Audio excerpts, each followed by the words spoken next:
আবারও মেয়ের বিচার চেয়ে নতুন আবেদন অভয়ার পরিবারের শিয়ালদহ আদালতে নতুন করে আবেদন এবং তদন্তের অগ্রগতি জানতে চেয়ে আবেদন। কোনো লাভ হবে কি? সেটা তো আমি বলতে পারবো না লাভ হবে কি হবে না, তবে ওরা আবেদন করতেই পারেন এবং এই আবেদনগুলো যথেষ্ট গুরুত্ব দিয়ে বিবেচনা করা উচিত বলে আমি মনে করি। একদমই। আমি একটা যে প্রশ্ন করবো, যে প্রশ্নটা এবারে একদম না করলেই নয়। 26,000 যে চাকরি বাতিল মামলা আমরা দেখলাম যে সর্বোচ্চ শুনানি ইতিমধ্যে সম্পন্ন হয়েছে 10ই ফেব্রুয়ারি। মোটামুটি একটা আপনি দীর্ঘদিনের আইনজীবী প্র্যাকটিসার দীর্ঘদিনের, আপনার পর্যবেক্ষণ কি বলছে এই রায়দান মোটামুটি তাও কবে হতে পারে? এটা তো বলা যায় না, এটা কোনো অভিজ্ঞতার বিষয় নয়। এখন বিচারপতিরা কবে রায় দেবেন কে জানে। আমার একটা ক্রিমিনাল মামলা বিচারপতিরা 18 মাস পরে রায় দিয়েছিলেন। হ্যাঁ, এখন কখন তারা রায় দেবেন, তাদের রায় দেওয়ার উপরে তো আমাদের কোনো রকম হস্তক্ষেপ করার অধিকার নেই, অপেক্ষাই করতে হবে। স্যার, ওবিসি মামলার কি হলো যদি একটু বিস্তারিতভাবে বলতেন আমাদের দর্শক। এখনো শুনানি হয়নি, কিন্তু ইতিমধ্যে অবশ্য অন্য একটি ওবিসি মামলায় সুপ্রিম কোর্ট তো তাদের আবেদন খারিজ করে দিয়েছে। এখন এর কি রকম প্রতিফলন ঘটবে আগামী দিনে, মামলা যখন শুনানি হবে তখনই বোঝা যাবে। মামলাটা আপাতত পিছিয়ে গেল মার্চ মাসে, দেখা যাক কি দাঁড়ায়। রাজ্যের মুখ্যমন্ত্রী মমতা বন্দ্যোপাধ্যায়ের দাবি, তিনি বলছেন, আমি বলবো যে শিক্ষক নিয়োগে দেরির নেপথ্যে বিরোধী দল। দাবি মমতা বন্দ্যোপাধ্যায়। এর আগে আমরা শুনেছি আপনার নাম করে রীতিমতো তাকে কি বলবেন?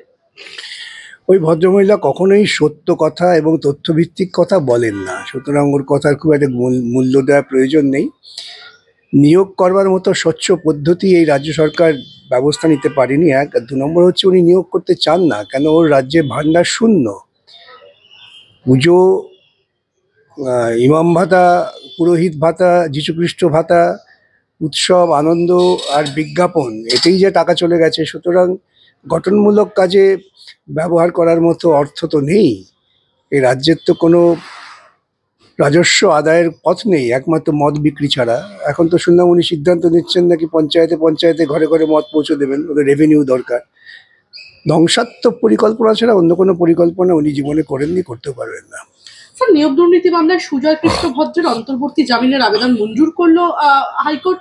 একদম 31শে মার্চ পর্যন্ত কালীঘাটের কাকুর অন্তর্বর্তী জামিন মঞ্জুর হচ্ছে। সবাই তো একে একে ছাড়া পেয়ে যাচ্ছে। না, জামিনটা কিন্তু মানুষের একটা অধিকার, জামিন পেতেই পারেন। জামিন হওয়া মানেই ছাড়া পেয়ে যাওয়া তা নয়। তবে আমাদের তদন্তকারী সংস্থাদের ঢিলেমির জন্য, তাদের গাফিলতির জন্য হয়তো জামিনটা পাচ্ছে ট্রায়াল শুরু হওয়ার আগেই, কিন্তু ট্রায়ালটা শুরু হওয়া দরকার। স্যার, একটা প্রশ্ন করবো যে আমরা দেখেছিলাম যে শেষ যেদিনকে শুনানি ছিল অর্থাৎ 10ই ফেব্রুয়ারি, এবং সেই দিনকে রীতিমতো সিবিআই এর আইনজীবী এই যুক্তি দিয়েছিলেন যে নাইসা আমাদেরকে যে জানিয়েছে যে তাদের কাছে কোনো তথ্য নেই। এরপরে আমরা ডেটা স্ক্যান থেকে ডেটা সংগ্রহ করি এবং পরবর্তীকালে সিবিআই এর আইনজীবী বলছেন আমরা পঙ্কজ বানসাল অর্থাৎ নাইসার যে প্রাক্তন কর্তা তার সাথে যে ডেটা, তার থেকে যে ডেটা কালেক্ট করছে সেই দুটো ডেটাকে পরপর মিলিয়ে দেখি। দেখা যাচ্ছে যে পঙ্কজ বানসালের সঙ্গে ডেটা স্ক্যান থেকে তথ্য মিলছে। পঙ্কজ বানসালের কাছ থেকে পাওয়া ডেটা নির্ভুল বলছেন সিবিআই এর আইনজীবী, এবং সিবিআই এর আইনজীবী আরো বলছেন যে এসএসসির কাছে যে ডেটা ছিল তাতে কারসাজি হয়েছিল। আমাদের তদন্তে স্পষ্ট পঙ্কজ বানসালের কাছে যে ডেটা রয়েছে তাতে কারসাজি হয়নি।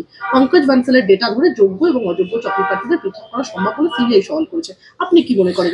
সিবিআই কিন্তু আদৌ সওয়াল করে বলেনি যোগ্য অযোগ্য প্রার্থীদের নির্ণয় করা সম্ভব তাদের তদন্তের ভিত্তিতে, সে কথা তারা বলেননি। তারা তদন্ত করে যে তথ্য সামনে এসেছে যে ব্যাপক দুর্নীতি হয়েছে সেটাই তারা উল্লেখ করেছেন। এবং নায়েসা তো যখন সিবিআই তদন্ত শুরু করে তখন নায়েসা সংগঠন তো উঠে গেছে। এই যে আমাদের যে বক্তব্য ছিল এটা প্রাতিষ্ঠানিক দুর্নীতি, সেটা প্রমাণেরও আরেকটা আঙ্গিক হচ্ছে যে নায়েসা কাজ করেই সে উঠে গেল। এবং তার যে পার্টনার, সেই পার্টনার ছিল পঙ্কজ বানসাল, তার কাছ থেকে তথ্য উদ্ধার করা হয়েছে। যেই তথ্য স্কুল সার্ভিস কমিশনের রাখা উচিত ছিল তারা বলে দিয়েছেন আমরা সমস্ত নষ্ট করে দিয়েছি। এই সব প্রশ্ন প্রাসঙ্গিকভাবে এসেছে মামলার শুনানির সময়, যেহেতু আমাদের বক্তব্য ছিল প্রাতিষ্ঠানিক দুর্নীতি, এবং প্রাতিষ্ঠানিক দুর্নীতি হলে পরে এইরকম ঝাড়াই বাছাই সম্ভব না। স্যার, আপনি বলছেন ঝাড়াই বাছাই সম্ভব না। আমি আবারও এই প্রশ্নটা রাখবো যে এই যে 26,000 শিক্ষাকর্মীর চাকরি বাতিল হয়েছে কলকাতা হাইকোর্টের রায়ে, যোগ্য অযোগ্য চাকরি প্রাপকদের কি সত্যি পৃথক করা সম্ভব? কারণ সুপ্রিম কোর্ট এই নিয়ে এই যে একাধিক শুনানি হলো, রায়দান এখনো স্থগিত রেখেছেন প্রধান সঞ্জীব খান্নার বেঞ্চ, কিন্তু এরই মধ্যে শীর্ষ আদালতে একদম হলফনামা দিয়ে স্কুল সার্ভিস কমিশন একদম জানালো যে অযোগ্য চাকরি প্রার্থীদের সংখ্যা 5,303 জন। কিন্তু এর আগে এসএসসি তো জানিয়েছিল যে অযোগ্য চাকরি প্রার্থীদের সংখ্যা 5,485। সেই সংখ্যাটা এসএসসির কোনো তথ্যকেই নির্ভর করা যায় না। 1 নম্বর 2 নম্বর হচ্ছে তারা কলকাতা হাইকোর্টে যখন শুনানি হচ্ছে তখন কলকাতা হাইকোর্ট থেকে বারবার তাদের কাছে বলা হয়েছিল, তারা সঠিক তথ্য দিতে পারেননি। হলফনামায় তারা বলেছেন সম্ভব না। এখন নিজেদের সাবমিশন যাকে বলে যে উকিলদের যুক্তি দেওয়াতে, সেটা তার হলফনামা করে জব হচ্ছে না, সেটা তাদের নিজস্ব অঙ্ক কষা। এই অঙ্কের যে দায়িত্বটা কে নেবেন? আজকে কাউকে তো দায়িত্ব নিয়ে বলতে হবে যে 5,000 কি 6,000 কি 7,000, সেই দায়িত্ব নিয়ে তো কেউ বলছেন না। সবাই বলছেন তার নিজস্ব ভাবনা জগতের কথা। তা দিয়ে তো হয় না, মামলা করতে গেলে নির্দিষ্ট তথ্য দিতে হয়। আর এই সমস্ত তথ্য তারা কলকাতা হাইকোর্টকে দিলেন না কেন? তার মানে কি এখন নতুন করে তথ্য সাজাবার চেষ্টা করছেন? এই প্রশ্নটাও সুপ্রিম কোর্টের মনে আছে। সুপ্রিম কোর্ট প্রসঙ্গত বলেছিলেন তো ওনাকে নতুন করে তথ্য তৈরি করবে। এখন দেখা যাক, বিচারপতিরা শুনেছেন, তারা কি রায় দেন তাদের উপর নির্ভর করতে হবে। সরকারি হাসপাতালের পরিকাঠামোর বেহাল দশা নিয়ে এবার একদম যে মামলা দায়ের হয়েছে, সেই মামলায় রীতিমতো রাজ্য সরকারকে তুমুল ভর্ৎসনা করতে শোনা গেল কলকাতা হাইকোর্টের প্রধান বিচারপতি টি.এস. শিবগানমকে। একদম মঙ্গলবার মথুরাপুরের যে পুরন্দরপুর স্বাস্থ্যকেন্দ্রের পরিকাঠামোর উন্নয়নের দাবিতে একদম দায়ের করা এক মামলায় একের পর এক চাঞ্চল্যকর মন্তব্য করে করছিলেন হাইকোর্টের প্রধান বিচারপতি। তিনি বললেন যে একদম রাজ্য সরকারকে উদ্দেশ্য করে প্রধান বিচারপতিকে বলতে শোনা গেল যে মানে আপনারা পার্ক স্ট্রিটের আলোকসজ্জা নিয়ে গর্ব করেন, একদম কলকাতার বাইরে গিয়ে দেখুন কি অবস্থা, মানুষ মারা যাচ্ছে। এমনকি প্রধান বিচারপতি এও বললেন যে আপনারা ভোট নিয়ে চিন্তিত, কিন্তু ভোটারদের নিয়ে নয়। তো না, প্রধান বিচারপতি তিনি তো এই ধরনের মামলা শুনতে শুনতে তার একটা অভিজ্ঞতা হয়েছে, সেই অভিজ্ঞতার প্রেক্ষিতে মন্তব্য করেছেন, খুব সঙ্গত মন্তব্য। কিন্তু এই কথাটা তো আমি বেশ কয়েক বছর ধরে বলে আসছি যে মানব উন্নয়ন সূচকের দুটো মূল যে বিষয়, একটা হচ্ছে শিক্ষা এবং স্বাস্থ্য, এই দুটো ক্ষেত্রকেই মমতা সরকার ক্ষমতায় এসে ধ্বংস করে দিয়েছেন। এবং এই ধ্বংস করেই তিনি অধিকাংশ মানুষকে দোল নির্ভর করে তুলছেন। এ এক মারাত্মক বিপজ্জনক ঝোঁক। শিক্ষাটার 12টা বাজিয়েছেন, স্বাস্থ্যটার 12টা বাজিয়েছেন, যে দুটো আবারও বলি মানব উন্নয়ন সূচকের প্রধান দুটি অঙ্গ।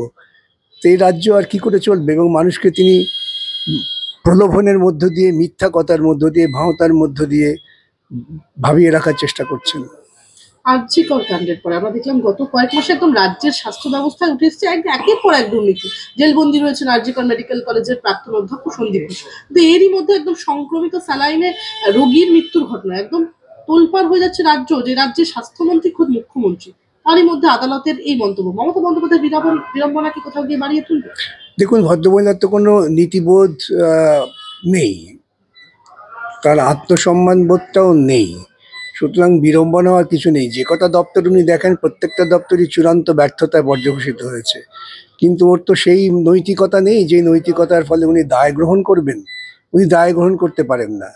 উনি মাঝে মাঝে নাটক করে প্রশাসনিক সভা করেন এবং সেখানে তিনি উচ্চপদস্থ অফিসারদের ধমক টমক দেন। এতে তো উচ্চপদস্থ অফিসাররা অপমানিত হন এবং তারাও কাজ করার মতো উৎসাহ পান না।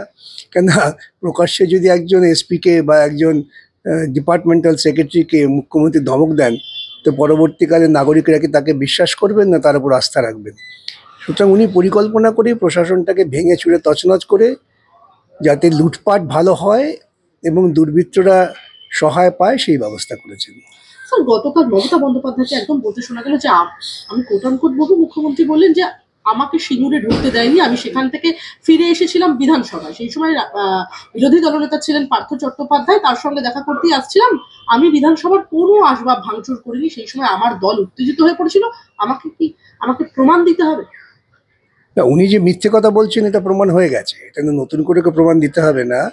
উনি এসে বিধানসভার ভেতর ঢুকে হইচই শুরু করলেন, আমাকে মেরেছে, বার করে দিয়েছে, কেউ ওকে স্পর্শও করেনি। এবং তিনি যখন ভাঙচুর হচ্ছে, উনি যদি এতটাই সচেতন হন, উনি কাউকে বারণ করেছিলেন এসব ভেঙো না, বরং আমি দেখলাম তো উনি উত্তেজিত করছেন, ভেঙে ফেল, সব ভাঙাচোরা করা হলো। আসলে একজন মানুষ যখন তার রাজনৈতিক জীবন শুরু করেন মিথ্যার উপর দাঁড়িয়ে, তখন কোথায় মিথ্যা বলতে বলতে থামতে হয় তাও তিনি জানেন না, তারই পরিণতি হচ্ছে এই। স্যার মমতা বন্দ্যোপাধ্যায়কে একদম মুখ্যমন্ত্রী একদম স্পষ্ট জানিয়ে দিলেন, যেখানে আপনারা বারংবার বলছেন যে পশ্চিমবঙ্গের যে সুরক্ষা নিয়ে, অর্থাৎ আমরা দেখলাম যে দীঘা থেকে বা বিভিন্ন জায়গা থেকে যেভাবে জঙ্গিদের ধরপাকড় হলো, সে জায়গা থেকে একদম পশ্চিমবঙ্গকে এপিসেন্টার বলে অনেকে জঙ্গিদের, সেই জায়গাতে দাঁড়িয়ে মুখ্যমন্ত্রী বলছেন যে বাংলায় মাফিয়াদের কোনো জায়গা নেই, সন্ত্রাসকারী দাঙ্গাকারীদের আমরা জায়গা দিই না। একদম ক্ষুব্ধ স্বরে মুখ্যমন্ত্রীকে বলতে শোনা গেল যে একদম যদি টেরোরিস্টদের সঙ্গে সম্পর্ক না থাকলেও যদি বলেন টেরোরিস্টদের সাথে সম্পর্ক রয়েছে, এর থেকে তো মৃত্যু হওয়া ভালো।